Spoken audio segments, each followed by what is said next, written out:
Good morning students. How are you? Today's topic is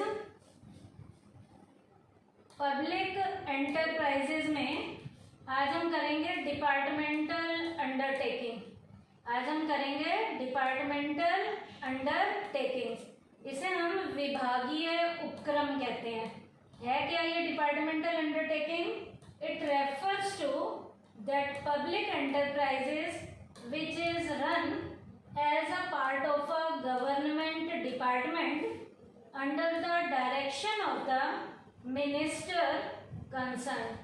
बेटा departmental undertakings public sector की एक ऐसी enterprises है जिस एंटरप्राइजेज के ऊपर उस स्पेशल लेवल का जो उस डिपार्टमेंट का जो मिनिस्टर है, वो स्पेशल लेवल का मिनिस्टर उस डिपार्टमेंट की सारी एक्टिविटीज़ को प्रॉपर तरीके से करने के लिए वो कंसर्न लेवल का जो मिनिस्टर है या उसकी जो मिनिस्ट्री है उसके डायरेक्शन में डिपार्टमेंटल अंडरटेकिंग्स में सारा का सारा काम किया जाता है। तो डिपार्टमेंटल अंडरटेकिंग्स को चलाने में उस डिपार्टमेंट का जो कंसर्न मिनिस्टर है वो उस डिपार्टमेंट की सारी डायरेक्शन देने का काम करेगा, उस डिपार्टमेंट को चलाने का काम करेगा कंसर्न लेवल का जो मिनिस्टर होता है। तो गवर्नमेंट डिपार्टमेंट का एक पार्ट है जिसके अंदर बेटा कंसर्न मिनिस्टर की डायरेक्शन में यहाँ पर डिपार्टमेंटल अंडरटेकिंग्स में सारा का सारा काम किया जाता है। अब बेटा डिपार्टमेंटल अंडरटेकिंग्स के एग्जाम्पल क्या क्या हैं? Indian post and telegraph department इसमें आता है, इंडियन रेलवे आती है, ऑल इंडिया रेडियो आता है, दूरदर्शन है, और भी बहुत से डिपार्टमेंट है एक्सेट्रा जो डिपार्टमेंटल अंडरटेकिंग्स में रोल प्ले करते हैं। अब बेटा डिपार्टमेंटल अंडरटेकिंग का मीनिंग और इसके एग्जाम्पल के बाद आज हम इसके मेरिट्स और डीमेरिट्स करेंगे। इसके मेरिट्स क्या हैं? पहला पॉइंट, इजी फॉर्मेशन। इनको एस्टेब्लिश करना कोई मुश्किल काम नहीं है। इसकी फॉर्मेशन का जो प्रोसेस है वो इजी लेवल का प्रोसेस है। दीज अंडरटेकिंग्स, ये जो अंडरटेकिंग्स हैं, आर फॉर्म्ड वेरी इजीली। इन अंडरटेकिंग्स को बनाना काफ़ी इजी है। इसका मतलब इसकी फॉर्मेशन के लिए आपको कोई लंबा चौड़ा जो है वो फॉर्मेशन का जो प्रोसेस है वो आपको एस्टेब्लिश नहीं करना पड़ता। इसकी फॉर्मेशन बहुत इजी तरीके से हो जाती है। Each government department is associated with a special ministry. Her government का डिपार्टमेंट एक स्पेशल लेवल की मिनिस्ट्री के अंडर चलता है। तो इसको फॉर्मुलेट करना कोई मुश्किल काम नहीं है। इसकी फॉर्मेशन काफ़ी इजी तरीके से हो जाती है। उसके बाद है अफेक्टिव कंट्रोल। कंट्रोल भी बहुत बढ़िया तरीके से किया जाता है, अफेक्टिव तरीके से किया जाता है। The management of these undertakings works under the rules framed bye concerned ministry. बेटा इस डिपार्टमेंट के अंदर जो डिपार्टमेंटल अंडरटेकिंग है इसमें मैनेजरियल एक्टिविटीज़ को हैंडल करने के लिए जो मैनेजर हैं वो बेटा कंसर्न्ड मिनिस्ट्री के द्वारा बनाए गए जो रूल्स और रेगुलेशन है उनको टाइमली फॉलो करते हैं, और कंसर्न मिनिस्ट्री के द्वारा बनाए गए रूल्स और रेगुलेशन को बहुत अफेक्टिव तरीके से कंट्रोलिंग की एक्टिविटी की जाती है, बहुत अफेक्टिव तरीके से मैनेजरियल एक्टिविटीज हैंडल की जाती हैं। इसका मतलब इन डिपार्टमेंटल अंडरटेकिंग्स का जो कंट्रोल है वो बहुत बढ़िया तरीके से किया जाता है। कैसे? अफेक्टिव तरीके से किया जाता है। क्यों? क्योंकि ये मैनेजर अपनी फील्ड के एफिशिएंट मैनेजर होते हैं, और एफिशिएंट मैनेजर बेटा कंट्रोलिंग की एक्टिविटी बिना किसी कमी पेशी के करते हैं, बहुत बढ़िया तरीके से करते हैं। उसके बाद है increase in government income. Increase in government income, the income fetched by the activities of these undertaking is in fact the income of the government। बेटा इस डिपार्टमेंट की एक्टिविटीज को करने के बाद जितनी भी इनकम आती है इस डिपार्टमेंट का जो भी काम किया जाता है, काम को करने के बाद जो इनकम आती है वो गवर्नमेंट की इनकम के अंदर ऐड की जाती है, गवर्नमेंट के खजाने के अंदर ऐड की जाती है। जब गवर्नमेंट की इनकम में ऐड की जाएगी तो इसका फायदा क्या होगा?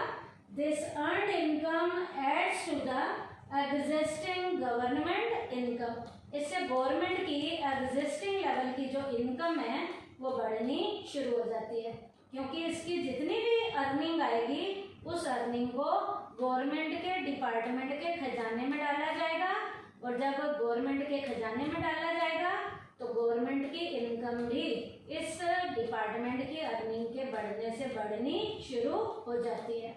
उसके बाद है डिक्रीज इन टैक्स बर्डन। बेटा जब गवर्नमेंट की अर्निंग बढ़ती है, इस डिपार्टमेंट की अर्निंग को जब गवर्नमेंट के खजाने में डाला जाता है, जब गवर्नमेंट की अर्निंग बढ़ती है तो गवर्नमेंट आम लोगों पे टैक्स कम लगाती है। तो अगला पॉइंट क्या है इसके मेरिट्स का? Decrease in tax burden. Government put taxes on the public to meet its expenditure. बेटा यदि खर्चे ज़्यादा होते हैं, खर्चों को पूरा करने के लिए गवर्नमेंट आम लोगों पे टैक्स लगाती है, लेकिन जब गवर्नमेंट की अर्निंग बढ़ गई है, उसके खर्चे कम है और अर्निंग ज़्यादा है, तो गवर्नमेंट को आम लोगों पे यहाँ पर टैक्स लगाने की ज़रूरत नहीं पड़ती। इसका मतलब यहाँ पर आम लोगों पे टैक्स का जो बर्डन है वो गिरना शुरू हो जाता है। क्या? As a result the government lessen the burden of taxes on the public. अब गवर्नमेंट आम लोगों के ऊपर टैक्स क्या लगाती है? कम से कम लगाती है।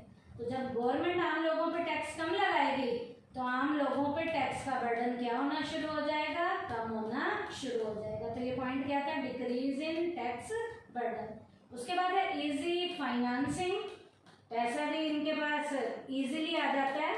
Financing becomes very easy as it is manage by the government.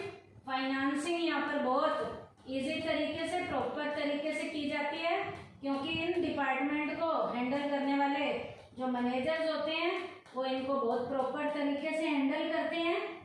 जब इन्हें प्रॉपर तरीके से हैंडल करते हैं तो इनकी फाइनेंसिंग कैसी होती है? बहुत इजी तरीके से हो जाती है। क्यों? क्योंकि गवर्नमेंट को पूरा गवर्नमेंट के पास पैसा है। कैसे? जितनी भी अर्निंग आती है इस डिपार्टमेंट में डाली जाती है, और इस डिपार्टमेंट में जब डाली जाएगी तो गवर्नमेंट का खजाना भरा रहेगा, तो फाइनेंसिंग काफ़ी इजी तरीके से हो जाती है। उसके बाद है प्रॉपर यूटिलाइजेशन ऑफ फंड्स। जितना भी पैसा है गवर्नमेंट का पैसा है, गवर्नमेंट के पैसे का प्रॉपर तरीके से यूज किया जाता है। All the activities of these undertakings are done with the approval of the government. सारे कामों को करने के लिए सरकारी अप्रूवल की ज़रूरत होती है, परमिशन की ज़रूरत होती है। और बेटा जब जिस काम को करने के लिए सरकारी अप्रूवल की ज़रूरत होती है, सरकार के एडमिनिस्ट्रेटर उन फंड्स को कहीं भी गलत डायरेक्शन में यूज़ नहीं होने देते। फंड का प्रॉपर तरीके से बेस्ट डायरेक्शन में यूज़ किया जाता है, क्योंकि जितने भी ऑफिसर्स हैं वो यहाँ की पूरी कंट्रोलिंग की एक्टिविटी को बढ़िया तरीके से करते हैं, जिसके कारण बेटा फंड का किसी भी तरीके से कोई भी मिसयूज नहीं होता, फंड की किसी भी तरीके की कोई भी वेस्टेज नहीं होती। तो ये डिपार्टमेंटल अंडरटेकिंग्स के मेरिट्स के पॉइंट थे। क्या? Easy formation, effective control, increase in government income, decrease in tax burden, easy financing, proper utilization of funds. उसके बाद बेटा हमारा नेक्स्ट टॉपिक है इसी में ही, लिमिटेशंस क्या हैं डिपार्टमेंटल अंडरटेकिंग्स की, इसके ड्रॉबैक क्या हैं। पहला है लैक ऑफ प्रॉम्प्ट एक्शन। कई बार क्या होता है, पूरे प्रॉपर तरीके से यहाँ अच्छे डिसीजन नहीं लिए जाते। कैसे? Centrally controlled management and excessive formalities generally cause delay in taking decision. बेटा ये एक तरीके का गवर्नमेंट डिपार्टमेंट है, कंसर्न लेवल का जो मिनिस्टर है वो रोल प्ले करता है। और कई बार बेटा जब गवर्नमेंट डिपार्टमेंट की तरह ये डिपार्टमेंट काम करता है तो यहाँ पर जो मैनेजरियल एक्टिविटीज़ को हैंडल करने वाले जो मैनेजर हैं वो बेटा उन्हें हद से ज़्यादा कंट्रोल को करने के लिए हद से ज़्यादा फॉर्मेलिटीज़ को पूरा करना पड़ता है। और कई बार बेटा फॉर्मेलिटीज़ इतनी ज़्यादा होती हैं कि फॉर्मेलिटीज को पूरा करते करते ही मेन काम को करने का जब टाइम आता है तब सरकार ही बदल जाती है, नेता ही बदल जाता है, जिसके कारण बेटा टाइम पे प्रॉपर तरीके के जो एक्शन लेने हैं वो प्रॉपर तरीके के एक्शन या डिसीजन नहीं लिए जाते, या जो एक्शन लिए भी जाते हैं उन एक्शंस में प्रॉपर कमी होती है, वो प्रॉपर तरीके से काम नहीं हो पाता। क्यों? क्योंकि बहुत ज़्यादा जर्नली फॉर्मेलिटीज़ को जब हम पूरा करने में लगे रहते हैं तो डिसीजन देरी से लिए जाते हैं। उसके बाद है लैक ऑफ फ्लेक्सिबिलिटी। यहाँ हम अपनी मर्जी से भी कुछ नहीं कर सकते। There is lack of flexibility due to strict government rules. यहाँ पर बेटा गवर्नमेंट के रूल्स रेगुलेशन इतने स्ट्रिक्ट हैं कि उन स्ट्रिक्ट रूल्स और रेगुलेशन को ही टाइमली फॉलो करना पड़ता है। अपनी मर्जी से यहाँ कोई भी मैनेजर जो उस डिपार्टमेंट का हेड है, जो मिनिस्टर है, वो अपनी मर्जी से कुछ भी नहीं कर सकता, क्योंकि उसके भी ऊपर और जो है बॉस हैं, जिसके कारण वो प्रॉपर तरीके से अपनी मर्जी नहीं चला पाता। जब वो अपनी मर्जी ही नहीं चला पाएगा तो काम प्रॉपर तरीके से नहीं कर पाएगा। वेयर एज जिसमें हम ये कह सकते हैं is essential for the successful operation of N undertaking. एक बढ़िया तरीके से डिसीजन लेने के लिए अपनी मर्जी थोड़ी बहुत चलाने देनी चाहिए, लेकिन यहाँ तो अपनी मर्जी चलाने ही नहीं दी जाती, फ्लेक्सिबिलिटी की कमी है, तो ये भी इसका ड्रॉबैक है। उसके बाद है लैक ऑफ इंसेंटिव्स। काम करने के बाद प्रॉपर इंसेंटिव भी नहीं मिलते हैं। It may appear that the process which the official enjoy may spread them to work for earning the maximum. बेटा कई बार क्या होता है, यहाँ पर आमतौर पे ये देखने को मिलता है कि जितने भी ऑफिसर्स होते हैं वो जो है अपने काम को जिस तरीके से करना चाहते हैं, जिस तरीके से वो अपने काम को लेना चाहते हैं, एंजॉय करना चाहते हैं, वो एंजॉय कर करके काम को नहीं कर पाते। जब बेटा वो अपने काम को एंजॉय करके कर ही नहीं पाएंगे, इसका मतलब उन्हें काम करने का प्रॉपर क्या नहीं मिल रहा, इंसेंटिव नहीं मिल रहा। क्यों? क्योंकि उनके ऊपर बॉस हैं जो टाइमली उनको डायरेक्शन देते हैं। काम करने वाले एम्प्लॉय, उन बेचारों को तो काम करने के बाद सैलरी मिलती है, रेम्यूनरेशन मिलता है, प्रॉफिट कोई और ले जाता है, जिसके कारण एम्प्लॉय को प्रॉपर इंसेंटिव ना मिलने के कारण भी काम को वो प्रॉपर तरीके से नहीं करते, तो ये भी इसका एक ड्रॉबैक है। उसके बाद है लैक ऑफ कॉम्पिटिटिव फीलिंग। बेटा यहाँ पर कंपटीशन की फीलिंग भी धीरे धीरे से, कंपटीशन की जो फीलिंग है वो धीरे धीरे से यहाँ पर घटनी शुरू हो जाती है। क्यों घटनी शुरू हो जाती है? दीज अंडरटेकिंग्स डू नॉट पे स्पेशल अटेंशन।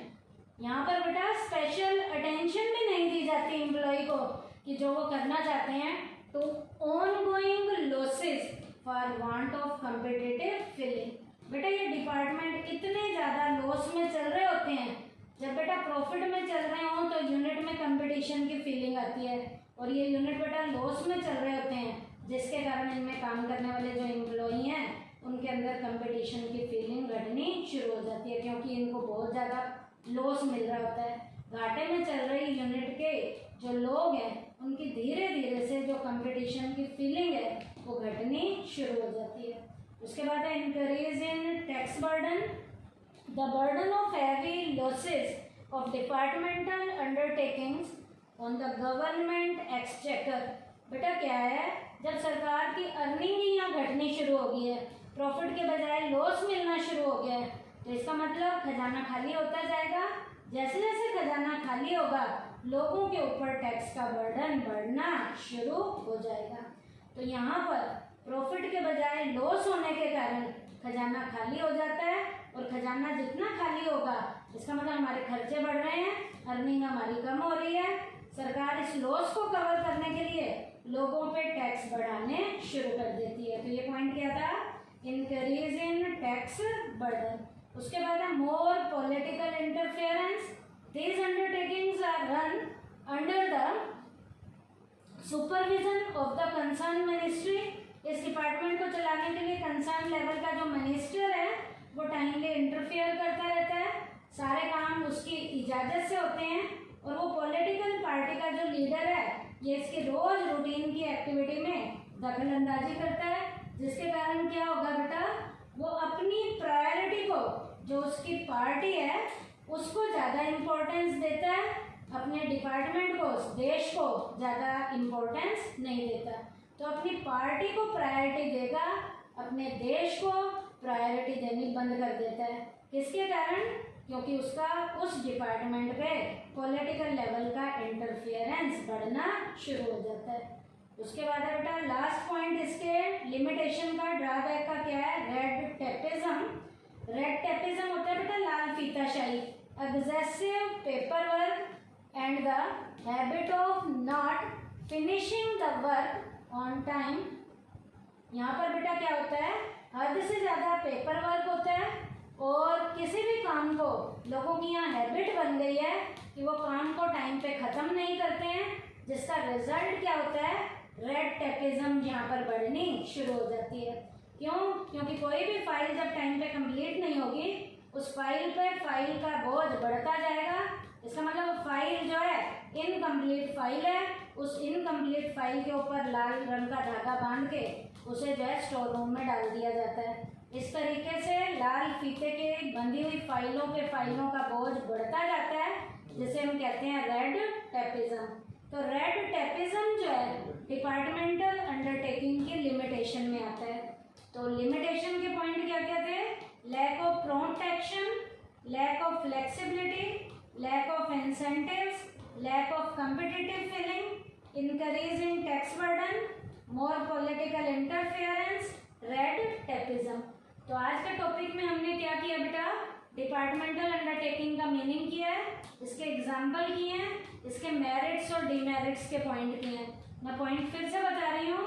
मेरिट्स में easy formation, effective control, increase in government income, decrease in tax burden, easy financing, proper utilization of fund. और लिमिटेशन में है lack of prompt action, lack of flexibility, lack of incentives, lack of competitive feeling, increase in tax burden, more political interference, red tapism. Thank you बेटा।